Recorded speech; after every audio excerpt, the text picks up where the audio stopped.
Welcome back. Another relaxing day here in the campo, actually in the garden on the organic farm up in Tulipe, Ecuador. So about an hour and a bit north of Quito, which is the capital city. It's a beautiful, hot, sunny morning, as it generally is up here. What tends to happen is the morning is very sunny, can be warm, sometimes cloudy, but usually by mid-afternoon the clouds roll in and the sun is more intermittent. The temperature drops a bit, and sometimes we get fog here. It can get quite foggy and then cools off over the rest of the night. So we do a lot of work in the mornings. This is Sunday, so today we're doing nothing, which is awesome. Apologies about the chainsaw sound in the background. That's somebody who is actually doing something productive on a Sunday, unlike the rest of us. So, just a word about life in the campo, the countryside. I'm from Toronto, born and raised, big city. When I was a kid, it was great, and as I got older, it up until my teen and probably early to mid 20 years, it was also pretty cool, and it kept getting bigger and bigger. There were a ton of shows. There's a lot of culture, a lot of different restaurants, ballet, art galleries, rock, pop concerts, whatever you want. Everything's there. And then as I got older, I got really tired of being in the city, just around traffic and noise and pollution. And Toronto, relative to its size, is a pretty safe city. Um, doesn't mean it doesn't have any violence or crime or problems, and it seems to be escalating now with every passing year. I'm just generally not a fan of big cities. That includes here in Ecuador. Anywhere I've been, get into the country. Usually the airport is close to the capital city or a big city, and then I get out of there as soon as I can. Hence being up in the campo. And this is the third farm I've been on this summer. So we're in mid-September now. I started in May on a farm just outside of Cotacachi. Spent almost 2 months there, then went to a farm in the Intag Valley close to Apuela for another month, and then came here, and I think this is about a month here, and I've got another week and a half before I head back to Canada for a very reluctant visit, and then I'll be back. I'll come back here to the same farm for a bit of time, do some more work, and then head off to wherever I decide to head off to next. So the campo, generally a lot more relaxing, very quiet. So now the chainsawing has stopped, at least for now. There's no chickens on this farm, which is amazing. It's not the chickens, it's the roosters crowing at all hours of the day and night. And I'm a very light sleeper, so any place that has chickens, roosters, dogs, generally, unless there's something that's making noise in the night, they're usually pretty good. There's no traffic sounds here. I might hear a plane off in the distance one time a day up here. So it's a very welcome change from my early beginnings in my entire life, really, in Toronto. Every time I get to a point where I think, okay, it is literally not possible to be any more relaxed and at ease and peaceful than I feel right now. Some time will go by, a week, couple weeks, we'll be doing work in the garden. I'll go for walks up to the mirador, the outlook, or hang out in the garden, or just sit surrounded by nature and plants and animals, and very few people up here. And I'll realize, wait a minute, I actually just somehow hit another level of being even more relaxed and at peace than I was previously. It's a very welcome change because in the city, there's just no time to relax. Right? Everything, there's no time to process anything. It's just a constant barrage of auditory and visual sensations and sound and everything. There's no break in it. So here it's very nice to settle into the rhythm of nature.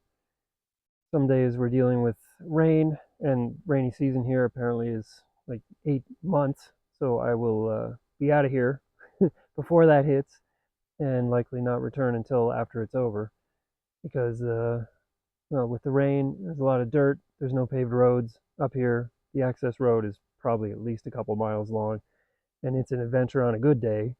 But when you got rain and a lot of rain and it's washing out roads and it's just mud and right, there's no activities to do outside in the rain, at least none that I want to do. But when the sun is shining and the temperature is nice and there's no noise and no people, no traffic, no stress, no anything up here, it's really pretty idyllic. And I haven't decided if I'm going to buy a farm or a piece of land here in Ecuador. We'll see how that goes. I would at some point like to buy something wherever it is I decide to end up, but I've been here about 2 years, checked out a bunch of different places in the cities, on the coast, in the jungle, in the mountains, the rainforest, and now up here in the north, which by far is my favorite spot. And there's no end of opportunities to volunteer on farms to help people out with things they need. The food is fresh, some of it's from the garden, super fresh, fantastic. The air is clean, the water is clean, and there's just a complete lack of sensory overload up here. And you can just, I find I can just sit at the mirador or in the garden alone with a couple dogs and just relax and just listen to the birds, feel the warmth of the sun, whatever it is, right? I'm not trying to do anything or go anywhere or be anything. I'm just trying to be. And I find that to be much easier up here. And like I said, I'm just getting new levels of relaxation as I de-stress. And this is 2 years in. I will say when I first came to Ecuador, and I was in Cuenca for probably 2 months, maybe a little longer, getting papers together for residency status and all these other things. And I noticed nobody ever passed me when I was walking down the sidewalk in the city, especially downtown. Nobody. Right? And I didn't really notice it at first, and then over the course of weeks and months and being in other cities and spending more time out of the cities, I would visit a city and I'd be walking down the street and a couple people would pass me, like locals, right? Ecuadorians. And I noticed it, and it was almost jarring in a way, just because I'm so used to having to do everything with purpose and be in a hurry and not waste time. And here it's a completely different pace of life. Found this everywhere I've been in Latin America, all through Central America.